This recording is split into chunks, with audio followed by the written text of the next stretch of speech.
Stranger things season 5 volume 1 के accordingly आज हम करने जा रहे हैं इनके कैरेक्टर्स को रैंक। सबसे पहले है मिसेस व्हीलर, भाई ये तो द एपिक में आएगी भाई, नो डाउट।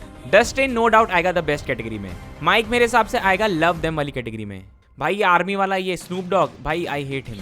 एरिका तो भाई फनी आएगी नो डाउट, भाई ये फनी बहुत है। भाई डेरिक को हमने इतनी जल्दी जज कर लिया था, लेकिन भाई ये तो द बेस्ट, मतलब ये फनी भी है, द बेस्ट भी है यार, ये तो एपिक भी है, पर मैं इसको डालूंगा द बेस्ट में। हॉली मेरे हिसाब से आएगी लव देम वाली कैटेगरी में। वेक्ना तो भाई no doubt the epic category में ही आने वाला है। हेनरी, अब इसका नाम क्या था ये जो जिसने डस्टिन को बुली करा था, ये हेट देम में आएगा भाई। ये आर्मी वाला, इससे भी मुझे नफरत है भाई। ये बुढ़िया, इससे भी मुझे नफरत है। जॉयस आएगी मेरे हिसाब से द बेस्ट कैटेगरी में। 11 तो भाई एपिक थी भाई, जो उसने पूरी छलांग वलांग मारी, सब कुछ करा, एपिक। हॉपर भी भाई नो डाउट एपिक कैटेगरी में सीजन 5 के अकॉर्डिंगली। जॉनथन बायर्स, मैं गारंटी ले रहा हूँ भाई ये मरने वाला है। लोग बोले थे स्टीव मरेगा, बट मेरे हिसाब से ये मरने वाला है, क्योंकि भाई इसके पास रिंग है एंड रिंग ये नहीं पहना पाएगा। ये आएगा लव देम वाली कैटेगरी में। नैन्सी भी मेरे हिसाब से लव देम वाली कैटेगरी में आएगी। भाई रॉबिन को तो मैं फनी में डालूंगा, ये बेस्ट तो है, लेकिन मैं इसको फनी में डालूंगा भाई, बहुत अच्छा सेंस ऑफ ह्यूमर है इसका। डेरिक की बहन, देखो ये फनी तो थी, थोड़ी देर के लिए आई थी, बट ये मेरे हिसाब से इसके लिए तो न्यूट्रल टाइप होना चाहिए था, बट फिलहाल के लिए इसको डाल देंगे हम फनी में। भाई टेड भाई साहब आएंगे हमारे